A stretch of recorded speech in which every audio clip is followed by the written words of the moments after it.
নমস্কার, আমার ভুরিভোজ চ্যানেলে সকলকে স্বাগত জানাই। Welcome to my channel ভুরিভোজ।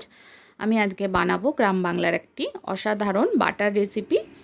এটা হলো ঘেটকুল পাতা বা এটাকে খারকুল পাতাও বলা হয়। দেখুন এরকম এটা দেখতে হয়। আমি 2 আটি তৈরি করব। বাজারে কিন্তু এটা কিনতে পাওয়া যায়, আর গ্রামে জঙ্গলের ভেতরে এই পাতা হয়ে থাকে। এটা এরকম দেখতে হয়। এটাকে ভালোভাবে ধুয়ে পরিষ্কার করে নিয়ে টুকরো করে কেটে নুন গরম জলে এটা ধুয়ে নিতে হবে। এই পাতা কিন্তু অনেক সময় গলা ধরে, সেক্ষেত্রে একটু নুন গরম জলে এটাকে ধুয়ে নিলে কিন্তু সেই চান্সটা অনেকটাই কমে যাবে।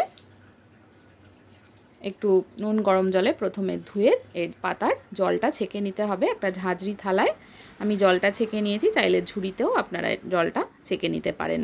এবার মিক্সিতে আমি দিয়ে দিয়েছি বেশ কয়েকটা লঙ্কা। এই বাটাটা কিন্তু একটু ঝাল ঝাল হবে। আর দিয়ে দিলাম 2 চামচ, ছোটো চামচের 2 চামচ কালো জিরে, 1 চামচ কালো সর্ষে।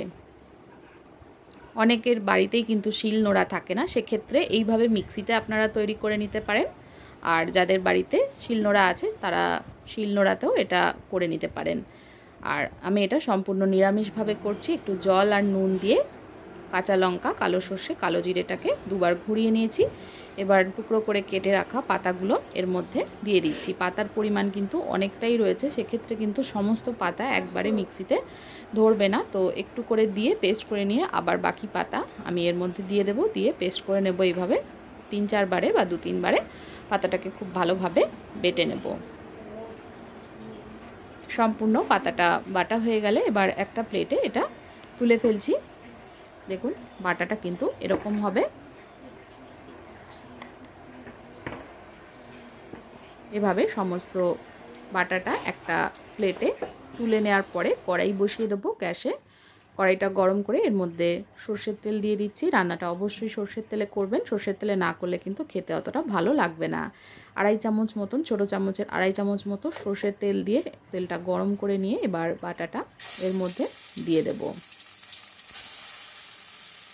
সমস্ত বাটাটা দিয়ে দিতে হবে। আর মনে রাখতে হবে এই বাটার যে জলটা বেরিয়েছে সেই জলটা কিন্তু, পাতার যে জলটা সেটা কিন্তু সম্পূর্ণ শুকিয়ে নিতে হবে। সম্পূর্ণ শুকিয়ে না নিলে কিন্তু গলা ধরতে পারে, গলা ধরার সম্ভাবনা থাকে। তো অবশ্যই জলটা সম্পূর্ণ শুকিয়ে নেব। জলটা শুকিয়ে নেওয়ার জন্য প্রথমে ফ্লেমটা একটু হাইতে রেখে দেবো, তাতে করে তাড়াতাড়ি জলটা টেনে যাবে। আর জলটা টেনে গেলে ফ্লেমটা কমিয়ে বা মিডিয়ামে রেখে পাতাটা নাড়াচাড়া করে নেব। দেখুন 10 মিনিট ধরে নাড়াচাড়া করে নেওয়ার পরে পাতার কালারটা কিন্তু এরকম চেঞ্জ হয়ে যাবে, এরকম শুকনো শুকনো হয়ে যাবে। এবার শুকনো শুকনো হয়ে গেছে, হয়ে যাওয়ার পরে আমি এর মধ্যে একদম শেষের দিকে একটু নুন, স্বাদ মতো নুন অ্যাড করে দিলাম। নুনটা কিন্তু প্রথমে দিইনি, কারণ পাতাটা কিন্তু অনেকটাই কমে যায়। প্রথমে দিলে নুনটা বেশি হয়ে যাওয়ার চান্স থাকে। তো সে কারণে একদম রান্না হয়ে যাওয়ার শেষে নুনটা অ্যাড করলাম। নুনটা ভালো করে মিশিয়ে আরও কিছুক্ষণ নেড়ে চেড়ে নেব। প্রায় 15 মিনিট ধরে কিন্তু আমি পাতাটাকে ভেজে নিচ্ছি কম আঁচে।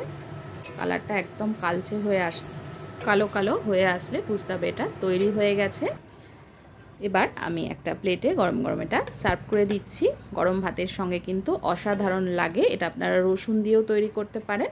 যখন মিক্সিতে কালো জিরে কাঁচা লঙ্কা বাটছিলাম সেই সময় রসুন দিয়ে এটা তৈরি করতে পারেন, তবে আমি একদম নিরামিষভাবে তৈরি করেছি, তার জন্য রসুন ব্যবহার করিনি।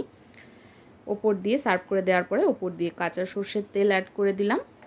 কাঁচা সর্ষের তেল ওপর দিয়ে দেওয়ার পরে তেলটা কিন্তু পুরো সোক করে যাবে। এবার ওপর দিয়ে 2টো কাঁচা লঙ্কা অ্যাড করে দিলাম, দিয়ে গরম ভাতের সঙ্গে এটা সার্ভ করে দেব।